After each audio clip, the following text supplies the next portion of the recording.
Rupiah sempat tertekan hingga nyaris menyentuh angka Rp18.000 per dolar Amerika, sebuah level yang membuat banyak pelaku pasar dan masyarakat awam sama-sama was-was. Bank Indonesia langsung turun tangan memperkuat intervensi di 3 lini pasar sekaligus untuk menahan pelemahan lebih jauh, sebuah langkah yang menunjukkan betapa seriusnya tekanan yang sedang dihadapi.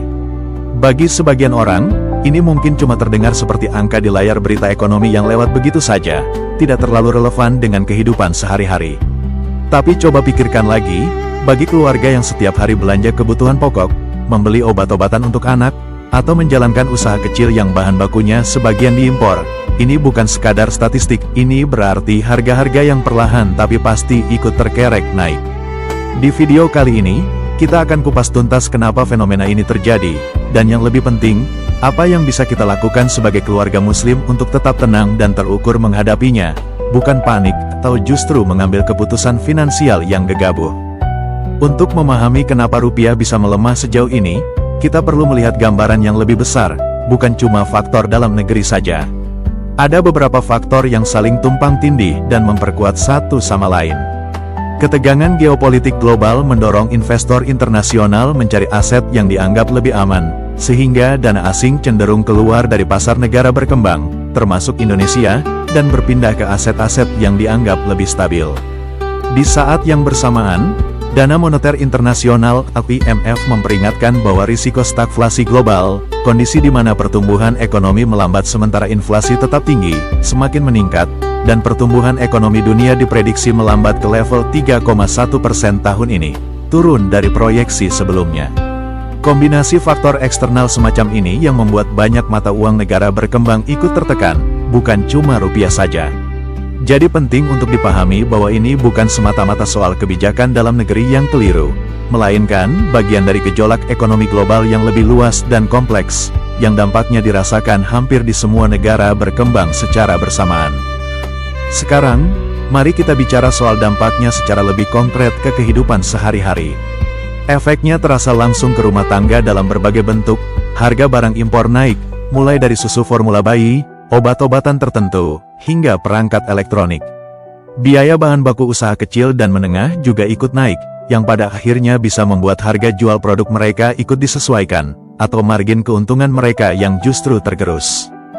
Dan kalau kamu sedang menabung untuk kebutuhan yang dipatok dalam mata uang dolar, misalnya biaya haji khusus, pendidikan anak di luar negeri, atau bahkan sekadar rencana liburan internasional, jumlah rupiah yang harus kamu siapkan otomatis membengkak seiring pelemahan ini. Di sisi lain, pengusaha kecil dan menengah, yang menjadi tulang punggung ekonomi banyak keluarga muslim di Indonesia, juga merasakan tekanan biaya produksi yang meningkat, yang kalau tidak dikelola dengan baik bisa berdampak pada kelangsungan usaha mereka dalam jangka panjang. Lalu, apa yang sebenarnya bisa dilakukan oleh keluarga biasa seperti kita untuk menghadapi kondisi ini? Ada 3 langkah praktis yang bisa mulai diterapkan dari sekarang. Pertama, diversifikasi sebagian tabungan ke aset lindung nilai seperti emas syariah, yang secara historis relatif stabil bahkan cenderung naik saat mata uang melemah. Ini bukan berarti memindahkan semua uang ke emas, tapi cukup mengalokasikan sebagian, misalnya 10 hingga 20% dari tabungan, sebagai bentuk proteksi. Kedua, kalau kamu punya kebutuhan berbasis dolar di masa depan, seperti biaya pendidikan atau perjalanan ibadah, pertimbangkan untuk menabung bertahap dalam bentuk valuta asing resmi lewat bank syariah, bukan menunggu mendadak saat kebutuhan sudah mendesak dan kurs sedang tidak menguntungkan.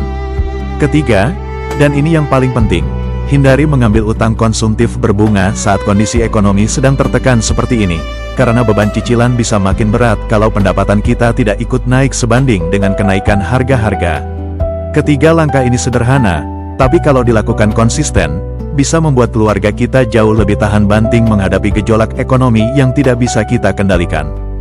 Pelemahan rupiah memang sepenuhnya di luar kendali kita sebagai individu, kita tidak bisa mengatur kebijakan moneter atau menghentikan gejolak ekonomi global. Tapi cara kita merespons di level rumah tangga, itu sepenuhnya ada di tangan kita, dan itulah yang seharusnya jadi fokus perhatian kita. Mulai dari langkah-langkah kecil, catat pengeluaran secara rutin supaya kita tahu persis kemana uang kita pergi setiap bulan, sisihkan sedikit demi sedikit untuk aset lindung nilai seperti emas, dan yang paling penting, jangan panik membuat keputusan finansial besar secara mendadak hanya karena mendengar berita ekonomi yang mengkhawatirkan. Keputusan finansial terbaik biasanya dibuat dengan kepala dingin, bukan dalam kondisi panik. Kalau video ini membantu kamu memahami situasi dengan lebih jernih, share ke keluarga atau teman yang mungkin masih bingung soal kondisi ekonomi sekarang, dan subscribe channel ini untuk update ekonomi syariah berikutnya yang akan terus kami hadirkan.